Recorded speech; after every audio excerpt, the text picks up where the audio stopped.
Una història és un viatge.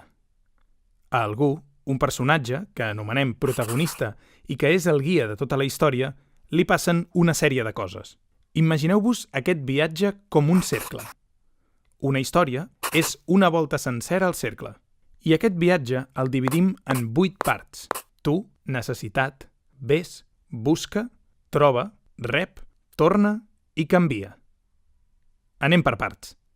La primera és el punt de partida. L'anomenem tu, perquè és la part on coneixem el personatge amb qui farem aquest viatge i descobrim com és.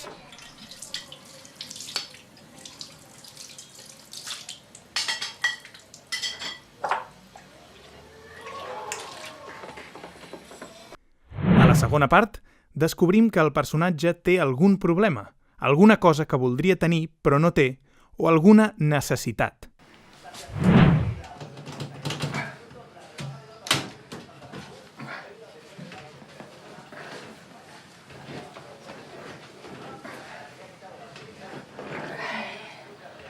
A saber lo que habrás tocado. Això fa que el personatge arribi al moment ves, on decideix que ha de fer un canvi a la seva vida per trobar una solució per la seva necessitat. Potser ha d'anar a algun lloc físic, potser ha de fer alguna cosa que no havia fet mai. És el moment en què comença l'aventura.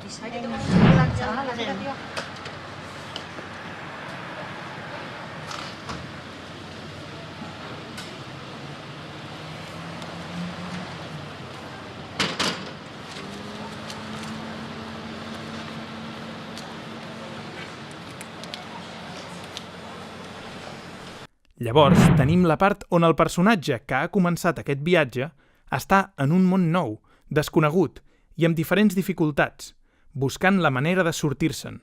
Per això, aquesta part es diu busca.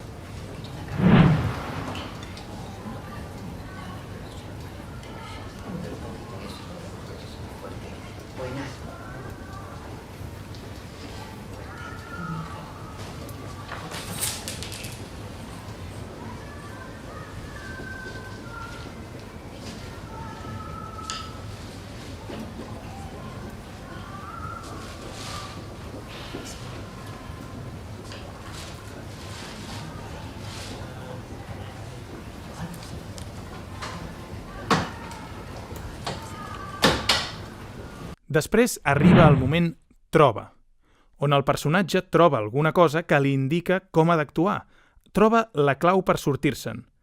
Aquest moment és un fet inesperat, una informació que rep el personatge o un gir absolut en els aconteixements. Per això, a vegades, se'n diu el punt de gir de la història. ¿Vendrás también mañana? Me quedaré en casa. Así tengo toda la ropa limpia.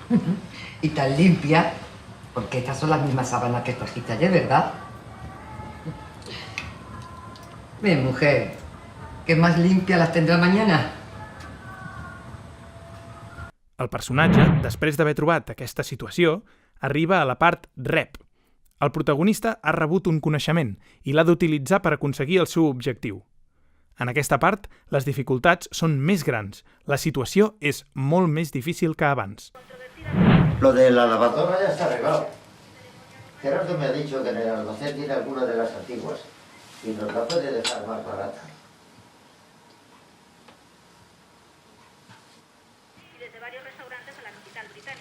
Mañana por la tarde, cuando salga del almacén, nos la trae. Després de superar els obstacles, arribem a la part de torna. Amb tot el que li ha portat el viatge, el personatge torna per encarar-se al seu problema principal i solucionar la necessitat inicial. El retorn pot ser físic o no. Simplement ens enfrontem al mateix que al començament de la història. Ya tardabas. ¿Es que tú no te acordabas de que esta tarde Gerardo iba a traer la lavadora nueva? Voy a acercarme un momento, a ver si ha llegado. No quiero una lavadora nueva.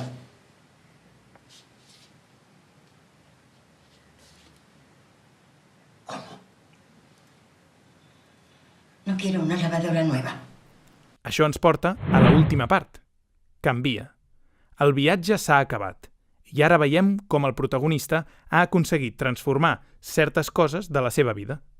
El dia a dia del protagonista ha canviat per sempre més.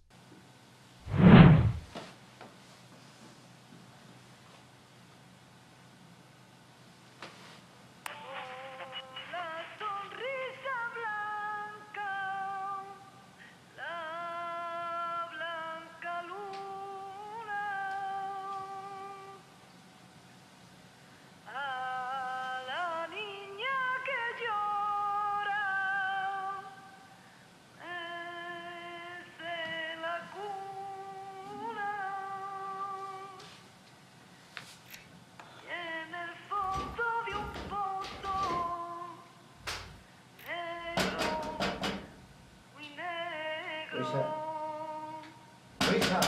Ella llora de triste que está por dentro. Luisa.